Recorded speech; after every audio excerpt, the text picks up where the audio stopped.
नमस्कार। मैं श्रीमती निहारिका पांडे विगत 15 वर्षों से शिक्षकी कार्य से जुड़ी हुई हूँ।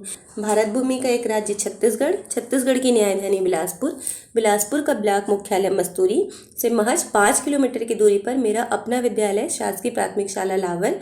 वहाँ पर मैंने 15 वर्ष पूर्व अपनी शिक्षकी कार्य की शुरुआत।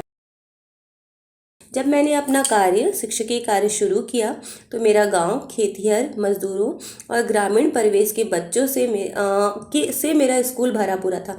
लेकिन जैसे ही अक्टूबर नवंबर के महीने आते मेरा स्कूल की स्थिति आधी बच्चों की हो जाती थी। लगभग आधे बच्चे पलायन पे चले जाते थे। पूरा गांव पलायन की समस्याओं से जूझ रहा था। मस्तूरी बेल्ट जो है वो समस्या ग्रामीण का पलायन की एक बहुत बड़ी समस्याओं से जूझता रहा है। वो अपने रोजगार के लिए अन्यत्र गमन कर जाते हैं और इससे हमारे बच्चे प्रभावित होते थे। बच्चे भी उनके साथ चले जाते थे। जो बड़े बच्चे थे वो उनके साथ मजदूरी करते थे, लेकिन जो छोटे बच्चे थे वो उनके और छोटे बच्चों को संभालने के लिए उनको लेके चले जाते थे। और जब उन लोग लौटते थे तब वो जो चीज़ सिखाए रहते थे वो लगभग वो चीज़ें वो भूल चुके होते थे। तो हम चाहे कितने भी अथक प्रयास कर लें चीज़ों को समझाने का, चीज़ों को सरलीकृत करने का, लेकिन बच्चा जब विद्यालय ही नहीं आएगा तो हमारी चीज़ें, हमारा प्रयास सब कुछ निरर्थक था। इन समस्याओं को देखते हुए मैं बहुत चिंतित रहती थी और सोचती थी कि कैसे इसको दूर किया जाए। पलायन की समस्या को दूर करने के लिए मैंने अपने उच्चाधिकारी, अपने गांव के एसएमसी और अपने स्टाफ से बहुत बार चर्चा की और कोशिश की कि कैसे इस समस्याओं को दूर किया जाए। इस समस्याओं से जूझते हुए हमेशा मेरे मन में आता था कि बहुत सारी ऐसी कौन सी गतिविधि कराई जाए जिससे ये पलायन में जो बच्चे चले जाते हैं उसको रोका जा सके या कम किया जा सके। इसी बीच मुझे ZIIEI का प्रशिक्षण लेने का अपने ब्लॉक मुख्यालय में अवसर प्राप्त हुआ और जब हमारे जो मेंटर थे जो हमको ट्रेनिंग दे रहे थे, हरीश जी, उन्होंने हमको सबसे पहले यूपी मॉडल का जो बहुत सारी 11 नवाचार थे उनसे परिचित कराया। तो हमें पता चला ये सारी चीज़ें तो हम अपने स्कूल में पहले ही कर रहे हैं, बस उनको करने का तरीका हमको थोड़ा सा उसमें रोचकता लाना था। उनसे मैंने एक कॉन्सेप्ट लिया जो उन्होंने हमको वहाँ यूपी का एक नवाचार था सुपर मॉम, उसको मैंने अपने छत्तीसगढ़ में और अपने क्लास में इम्प्लीमेंट किया सुघर महतारी के रूप में। और जो बच्चे राजा बेटी रानी बेटी बनते थे उनके मैं दीवार पे उनके फ़ोटोज़ लगाती थी माहवार। तो मैंने उनकी मम्मियों की भी फ़ोटो लगाने शुरू किए और जब मैंने PTM ऑर्गेनाइज़ किया, जब उन महिलाएं आई और सिर्फ मैं स्पेशली मम्मी को बुलाती थी, जब PTM ऑर्गेनाइज़ की तो वो मम्मियाँ जब आई और देखी कि दीवार में उनके फ़ोटोज़ लगे हैं तो उनको बड़ा अच्छा लगा। और मम्मियों में भी ये प्रतिस्पर्धा है कि जब इनका फ़ोटो आ सकता है तो हमारा क्यों नहीं है। जब उन लोग आपस में चर्चा किए तो जो बहुत अच्छे से ओवरऑल एग्रीगेट आते थे उनको फिर प्रोत्साहन दिया गया और धीरे धीरे अटेंडेंस बढ़ने लगा।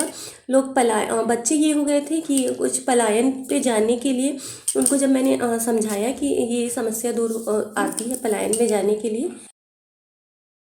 इस नवाचार से हमें बहुत सारी नई चीज़ें सीखने मिली और मेरा ये नवाचार राष्ट्रीय स्तर पर ZIIE ने सेलेक्ट किया और मुझे दिल्ली में इसके लिए सम्मानित भी किया। कि तो जो काम मैंने अपने बच्चों के लिए किया था, पुरस्कार और प्रोत्साहन, वही काम अरविंदो सोसाइटी ने हम शिक्षकों के लिए किया। ये बहुत प्रोत्साहित करने वाला और जीवन में एक ऊर्जा का संचार करने वाला होता है। तो मैं हृदय से धन्यवाद देना चाहूँगी HDFC बैंक का और श्री अरविंदो सोसाइटी का, जिन्होंने शिक्षकों को उनकी प्रतिभा को समझा और उनके मेहनत को एक सम्मान के रूप में लोगों के सामने लाया। तो इस नवाचार में जब हम लोग दिल्ली गए थे तो वहाँ मुझे ऐसे 600 शिक्षक और मिले। अरविंदो सोसाइटी है एक परिवर्तन नाम की योजना चला रही है जिसमें इनोवेटिव पाठशाला की योजना हमें अभी संचालित की गई है। इनोवेटिव पाठशाला में इन सारे इनोवेशन को, हर राज्य के इनोवेशन को जगह दी गई है और उससे अभी हमें बहुत सारी चीज़ें अभी अपने शिक्षकी कार्य को, अपने पाठ्यक्रम को सरल करने में हमें बहुत ज़्यादा हेल्प मिल रहा है। तो इन नवाचारों में ग्रिड गेम, प्रश्न बैंक, तंबोला, सांप सीढ़ी, राजा बेटी रानी बेटी, कौन बनेगा करोड़पति, ये सारे बहुत सारे ऐसे छोटे छोटे गेम्स थे या ऐसे छोटे छोटे माध्यम्स थे जिससे हमारा पाठ्यक्रम और सरल होता गया है। और हमें खेल खेल में ही बहुत सारी हमारी शिक्षा की चीज़ें हम बच्चों को समझा पाते। ऐसे लगता था जैसे कि बच्चों को हम पढ़ा तो रहे हैं, कुछ बच्चे जब समस्या ख़त्म हो गई अटेंडेंस वाली या बहुत सारी, तो नई नई चीज़ों पे ध्यान गया और चीज़ें ये समझ में आया कि हम जो लास्ट बेंच के जो बच्चे हैं, जिसे हम लोग जो क्लास में नहीं ध्यान दे पाते, उनको कैसे अपने पाठ्यक्रम से जोड़ें। तो उनके लिए जो इनोवेटिव पाठशाला के जो सारे नवाचार हैं वो मुझे बहुत हेल्प करते हैं और मेरी जो पढ़ाने की पद्धति है अब वो बिल्कुल इसमें परिवर्तन मैंने कर लिया है कि अब मेरा पाठ्यक्रम बोझिल नहीं होता और बच्चों को खेल खेल के माध्यम से ही ये सारी चीज़ें मिल रही हैं। तो मैं हृदय से धन्यवाद देना चाहूँगी।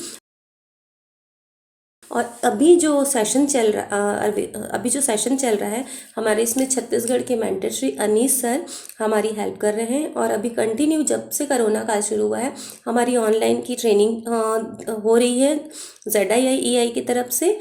और इसमें हमें हम बच्चों को कैसे ऑनलाइन के थ्रू चीज़ों को जोड़ के उनको कैसे पढ़ाई से जोड़ सकते हैं, इस चीज़ों पे हमको सर की तरफ से मार्गदर्शन प्राप्त हो रहा है। तो मैं अंत में यही कहना चाहूँगी कि ये इनोवेटिव पाठशाला बहुत उपयोगी है। और अगर शिक्षक इसको समझे तो ये शून्य निवेश नवाचार, मतलब बहुत छोटी सी चीज़ों पे हम बहुत कुछ कर सकते हैं और हमें बहुत बड़े बड़े बजट की आवश्यकता नहीं है, बहुत सारी ऐसे तामझाम की आवश्यकता नहीं है। हम इनोवेटिव पाठशाला एक ऐसा ऐप, मतलब माध्यम है जिससे हम अपने पाठ्यक्रम को हर उस बच्चे तक पहुंचा सकते हैं जिसके लिए पाठ्यक्रम बोझिल सा होता है। उसको पता ही नहीं चलता है कि खेल खेल में उसने कब वो पाठ्यक्रम पढ़ लिया या समझ लिया। तो ये मैं चाहूँगी कि सभी शिक्षक इसको इंस्टॉल करें और अपने पाठ्यक्रम में परिवर्तन लाएं, अपने पढ़ाने की शैली पे परिवर्तन लाएं। और अरविंदो सोसाइटी का जो एक मुहिम चला है उस पर उसको सार्थक करें। और मैं कहूँगी कि मेरे लिए तो वरदान है अरविंदो सोसाइटी से जुड़ना, उनके साथ काम करना। और लगातार अभी मैं उनसे संपर्क में हूँ और उनके साथ जो काम करने का अनुभव रहा है वो मेरे शिक्षकीय जीवन को, मेरे शिक्षकीय अनुभव को निरंतर उत्साह और ऊर्जा से भरकर परिवर्तनशील करके उसमें गुणवत्ता ही ला रहा है। मैंने सोचा कि आओ एक ऐसा हिस्सा बने, समस्याओं पर बातें करने से बेहतर है हम समाधान का हिस्सा बने। और मैंने अपनी क्लास में सेल्फ अटेंडेंस चार्ट लगाया। सेल्फ अटेंडेंस चार्ट जैसे हम शिक्षक जाके अपनी उपस्थिति दर्ज करते थे वैसे ही बच्चे आके उस चार्ट पे, छोटे बच्चे थे उनके मैंने चार्ट के साथ नाम के साथ साथ छोटे छोटे फोटोग्राफ्स अफेक्स कर दिए थे। तो वो अपने फोटोग्राफ्स देख के वहाँ पर अपना अटेंडेंस लगाते थे। जैसे ही माह का लास्ट आता था मैं उसको काउंट करके जो सबसे ज़्यादा अटेंडेंस वाले बच्चे होते थे उनको राजा बेटी, एक सिंपल सा कैजुअल नाम राजा बेटा और रानी बेटी का नाम दिया और उन पे 3 P पे काम करना शुरू किया, पुरस्कार, प्रतिस्पर्धा और प्रोत्साहन। मैंने उनको बहुत छोटा सा पुरस्कार पेन या पेंसिल ही दिया जो राजा बेटी और रानी बेटे होते थे। और उनमें प्रतिस्पर्धा लाया कि जो बच्चे सबसे ज़्यादा उपस्थित रहेंगे, जो एक भी दिन की छुट्टी नहीं करेंगे, उनको राजा बेटे और रानी बेटी होने का सम्मान मिलेगा। ये मैंने अपनी क्लास में शुरू किया और मैंने देखा कि इसमें अटेंडेंस में अभूतपूर्व परिवर्तन शुरू हुए। तो मैं एक बार पुनः पूरे अरविंदो सोसाइटी की टीम को और अनीस सर को विशेष तौर पे धन्यवाद देना चाहूँगी, जो मेरी जब भी कोई समस्या आती है तो वो अपने बहुत सारी सुझाव, मार्गदर्शन और चीज़ों को कैसे सरलीकृत किया जा सकता है इसको वो समझा के हमको और अच्छे से हमारा मार्गदर्शन करते हैं। धन्यवाद।